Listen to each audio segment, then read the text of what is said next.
Sesuai je pandangan adat tentang rasu paresu alwa je patui, maka Rasulullah mengatakan dalam hadisnya, sesungguhnya amalan itu dengan niat, seseorang akan diberi pahala sesuai dengan niatnya tadi. Hadis riwayat Bukhari. Adapun yang dikatakan niat itu datangnya dari hasrat atau kemauan, kemudian divisualisasikan oleh tindakan menamu amal. Maka niat baik atau buruk nan menentukannya restu dari kalbu, dari sesuatu nan awak mengatakannya rasu.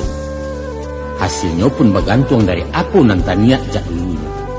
Bak kata pituas cadet pandai, kok lai padi nan ditanam tak mungkin dilalang nan ketumbuh. Siapa menabur angin dia akan menuai badai.